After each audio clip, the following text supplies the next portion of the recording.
بسم اللہ الرحمن الرحیم۔ السلام علیکم ناظرین، میں ہوں شعلہ اور پروگرام ہے صوفی گائیڈنس، اور آپ سب کو میں صوفی گائیڈنس میں ویلکم کروں گی۔ انٹرٹینمنٹ اور ایڈورٹائزمنٹ کا پروگرام ہے جو کہ ڈی ایم ڈیجیٹل کے تعاون سے پیش کیا جا رہا ہے، اور سب کو گڈ مارننگ بھی بولوں گی، اور امید کرتی ہوں کہ سب اٹھ گئے ہوں گے۔ ویسے تو آج بچوں کو چھٹی ہے، سیٹرڈے ہے، تو اس کے حوالے سے سب نے سوچا ہوگا کہ آج نیند پوری کر لے۔ ڈیورنگ دا ویک جو ہے نا جلدی اٹھنا پڑتا ہے بچوں کی وجہ سے، لیکن جن کو پتہ ہے کہ صوفی گائیڈنس پروگرام آج ہو رہا ہے تو وہ تو ضرور اٹھ کے ہوں گے، چائے شائے بنا کے بیٹھ گئے ہوں گے ٹی وی کے سامنے۔ تو جناب آپ سب کو ویلکم کریں گے ہم، اور صوفی گائیڈنس میں شاہ صاحب بھی ہمارے ساتھ موجود ہیں ہمیشہ کی طرح۔ شاہ صاحب کا تعلق سلسلہ اویسیہ سے ہے، اور روحانیت سے ان کا تعلق ہے، اور 3 نسلوں سے فیضیابی کا سلسلہ شاہ صاحب کا ہے، اور صاحب علم بصارت ہے، صاحب علم الاداد بھی ہیں، اور ہمارے ساتھ ہمیشہ کی طرح آج بھی موجود ہیں۔ اور آپ اگر ان سے بات کرنا چاہیں، کوئی بھی آپ کی پرابلم اس کے حوالے سے شاہ صاحب سے ڈسکس کرنا چاہیں، اس کا حل جاننا چاہیں، تو آپ کال کر کے ہمارے ساتھ شامل ہو سکتے ہیں۔ نمبر جو ہمارے ہیں وہ آپ کی اسکرین پر موجود ہے۔ اگر آپ لائیو شامل ہونا چاہتے ہیں تو اس کے لیے انٹرٹینمنٹ کا نمبر ہے، اور اگر آپ پرائیویٹلی بات کرنا چاہیں تو اس کے لیے پری بکنگ کی سہولت بھی موجود ہے، آپ چاہیں تو آپ اس پہ بھی رابطہ کر سکتے ہیں۔ باقی اپنے میڈیکل ایشوز کے لیے آپ اپنے ڈاکٹر جی پی سے اور اپنے لیگل ایشوز کے لیے اپنے سولیسٹر سے ضرور رابطہ رکھیے گا، اور باقی کوئی بھی سوشل یا فائنینشیل پرابلمس ہوں تو ان کے لیے آپ کے جو ایڈوائزرز ہیں، یا ان چیزوں کے لیے جو ایڈوائزرز ہوتے ہیں آپ ان سے ضرور رابطہ رکھیے گا۔ یہاں پہ ہم بات کریں گے قرآن پاک اور حدیث کی روشنی میں، اور یہاں پہ علم الاداد کے حوالے سے شاہ صاحب حساب کتاب کر کے بتاتے ہیں، اور اب ہم چلیں گے ان کی طرف اور شاہ صاحب کو کریں گے پہلے ویلکم۔ السلام علیکم شاہ صاحب۔ وعلیکم السلام شیرہ جی، کیسے ہیں؟ اللہ کا شکر شاہ صاحب، آپ سنائیں۔ بس اللہ کا کرم ہے، مولا پنجتن پاک کا احسان ہے، ٹھیک ٹھاک ہے سب۔ شاہ صاحب تو جو ہی مہینہ شروع ہوتا ہے روزے رکھنا شروع کرتے ہیں، جب پوچھتی شاہ صاحب پانی یا کچھ چاہیے، شاہ صاحب کہتے ہیں میرا تو روزہ ہے، اور میرے خیال میں جب سے محرم بھی شروع ہوا ہے تب سے بھی شاہ صاحب روزے ہی رکھ رہے تھے۔ ہاں کچھ دن رکھے تھے شروع میں، پھر صحت نے اجازت نہیں دی تو پھر بند کر دیا۔ اچھا شاہ صاحب آپ بتائیں محرم کے 10 دن آپ کے کیسے گزرے؟ محرم کے 10 دن دیکھیں، محرم کے 10 دن سمجھ لیں پورے سال میں اسلامک کیلنڈر میں یا انگلش کیلنڈر میں 10 ہی دن ہوتے ہیں محرم جی کے۔ جی جی جی۔ اس کے اندر یہ ہے کہ کچھ دن خالی ہوتے ہیں ہمارے، جب سے پہلے شہادت ہوتی ہے نا 6 محرم سے لے کر 10 جی محرم جی تک، جی یعنی کہ شام غریبہ کے بعد تک، جب تک دوسرا دن نہیں لگ جاتا اس وقت تک ہمارے خالی دن کہلاتے ہیں کہ تبا تابعین، فرشتے، موکلات، ملائکہ، جو بھی چیز آپ کہہ لیں، جن و انس، جتنے بھی جو غیبی ظاہری جتنی، دیکھیں کسی چیز کو ماننے یا نہ ماننے سے کوئی فرق نہیں پڑتا۔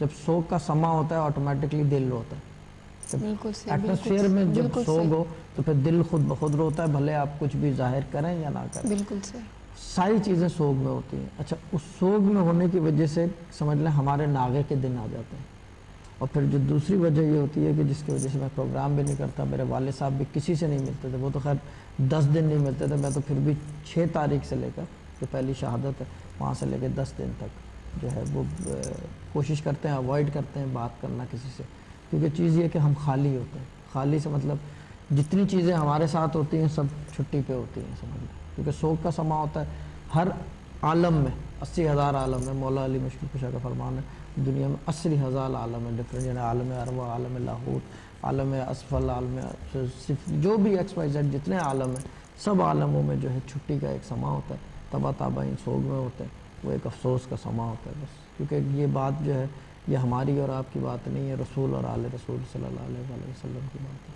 تو اسی وجہ سے سوگ کا سما ہوتا ہے۔ تو یہ 10 دن ہم یہی کرتے ہیں، عبادت اور ریاضت خاص طور پہ ہوتی ہے، اسپیشلی جو عصر کے ٹائم 10 محرم کو، وہ سب سے جو کہتے ہیں کہ وہ ٹائم جو عصر کا ہوتا ہے وہ بہت با اثر ہوتا ہے، روحانیت میں یہ کہتے ہیں، صوفیزم میں۔ دیکھیں شریعت ایک الگ چیز ہے، صوفیزم جو ہے ایک الگ چیز ہے جی، مگر لیپس تو کرتی ہے شریعت، بہرحال شریعت زیادہ پاورفل ہے، کیونکہ وہ رسول پاک صلی اللہ علیہ وسلم کے منہ سے نکلی ہوئی بات ہے، یعنی کہ ایک چیز کا حکم ہے، وہ فالو نہ کرنا وہ غلط چیز ہوتی ہے۔ شریعت جو ہے وہ مسٹ ہے، باقی یہ کہ یہ ساری چیزیں چلتی ہیں زندگی کے ساتھ ساتھ۔ سوگ دیکھیں، سوگ کا عالم یہ ہے کہ یہ ایک عشق و محبت کی بات ہے، افسوس ہوتا ہے آدمی کو، وہ اس چیز کا غم بناتا ہے، لوگ کچھ مار کے بناتے ہیں، کچھ پیٹ کے بناتے ہیں، کچھ لوگ جو ہے کیا کہتے ہیں اس کو نیاز و نظر سے بناتے ہیں، کچھ لوگ ایک دوسرے کو کھانا دے کے بناتے ہیں، ہر آدمی کا اپنا طریقہ ہے افسوس ظاہر کرنے کا، کہ جی اس چیز کا افسوس ہے۔ تو بس اب یہ کہ، اور ہمارے یہاں دوسری یہ کہ کیونکہ میں اس وجہ سے بھی اوائڈ کرتا ہوں کیونکہ ایک دوسرے کے اوپر نکتہ چینی، اور صوفیزم میں سب سے زیادہ جو جس چیز کے اوپر جس چیز سے بھاگا جاتا ہے وہ نکتہ چینی ہے، کیونکہ دل پلٹنا ہمارا کام نہیں ہے، دل کو دکھانا ہمارا کام نہیں ہے، اور نہ ہم پسند کرتے ہیں کوئی ہمارا دل دکھائے، تو ہم اس لیے جو ہے کنارہ کشی کر کے بیٹھ جاتے ہیں کہ جو کر رہا ہے کرنے دو، ہم اب جو ہمیں کرنا ہے وہ ہمیں پتہ ہے بس.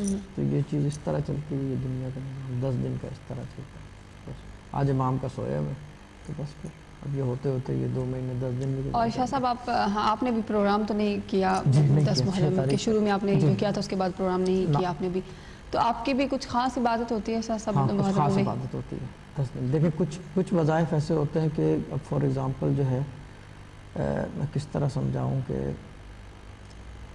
جو میری مین پڑھائی ہے نا، ایک ہماری مین پڑھائی ہوتی جی. ہے جو ہمارے دادا پڑھتے تھے، والد صاحب نے ہمارے نہیں پڑھی، وہ انہوں نے کچھ اور پڑھ کے کچھ اور کیا. بیسیکلی میری جو پڑھائی ہے وہ میرے دادا کی پڑھائی ہے، یعنی کہ دادا پڑھتے تھے وہ چیز.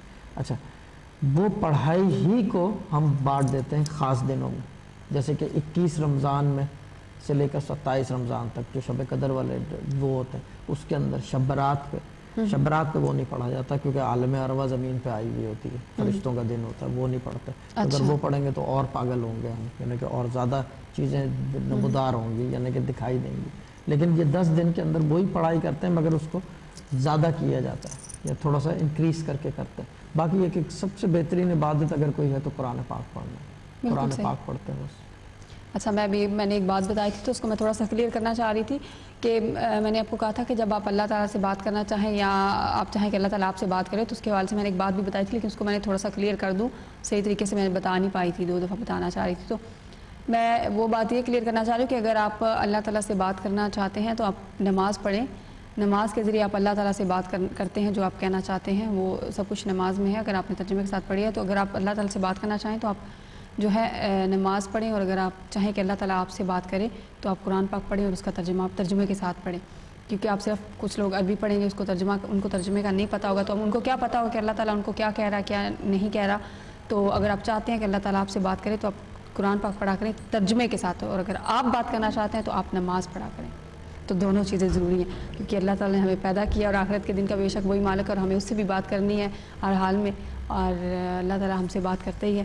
تو اگر آپ کرنا چاہیں تو نماز پڑھیں، اگر آپ چاہیں کہ اللہ تعالیٰ آپ سے بات کریں تو آپ قرآن پاک ترجمے کے ساتھ پڑھیں. لیکن چیز یہ کہ آپ جو چیز کہہ رہے ہیں وہ وہی چیز میں آتی ہے کہ باخدا دیوانہ باشریت ہو.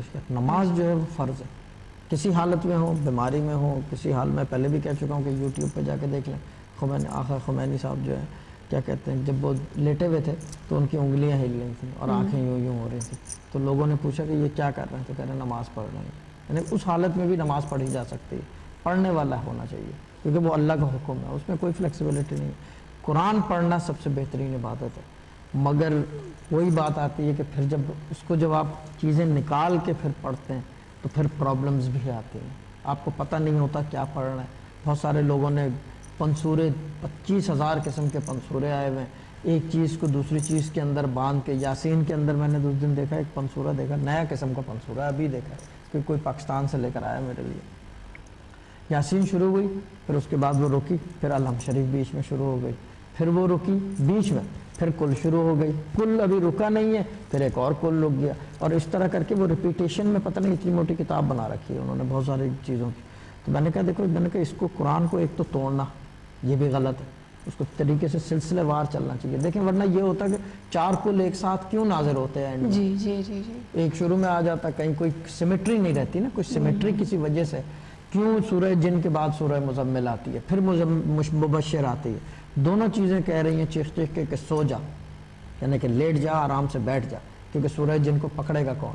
سورہ جن بہت powerful, one of the most powerful جو ہے اس وقت کیا کہتے ہیں اس کو قرآن کے اندر سورہ جن ہے، کیونکہ وہ اس کو پڑھتے ہی جو ہے وہ چیزیں نمودار ہوتی ہیں جو عام طور سے قرآن پڑھنے سے نہیں آتی. لیکن اگر آپ سیمیٹری میں پڑھ رہے ہیں، الحم شریف سے لے کر بقرہ سے لے کر اوپر چڑھتے چلے آ رہے ہیں، سورہ جن اس کے بیچ میں پڑھ رہے ہوں تو مزمل بھی آتی ہے اس کو ٹھنڈی کرنے کے لیے. قرآن کا یہ طریقہ ہے، اللہ تعالیٰ نے اسی طرح نازل کیا ہے، اسی طرح پڑھنا چاہیے. کوشش کریں اسی طرح پڑھیں. ہاں، اگر کسی نے کوئی چیز بتا رکھی ہے پڑھنے کو، دوبارہ میں وہی بولوں گا، انٹرنیٹ موجود ہے، 25,000 قسم کے لوگ موجود ہیں. آج کل تو ٹی ویوں پہ ہر جگہ جو ہے انفارمیشن کا فلڈ ہے. کسی مولوی سے پوچھنا، مولوی نہیں تو ایک عام مؤذن سے مسجد میں چلے جائیں کہ بھائی کسی نے یہ بتایا ہے کہ میں پڑھوں یا نہ پڑھوں، ان کو اندازہ ہوتا ہے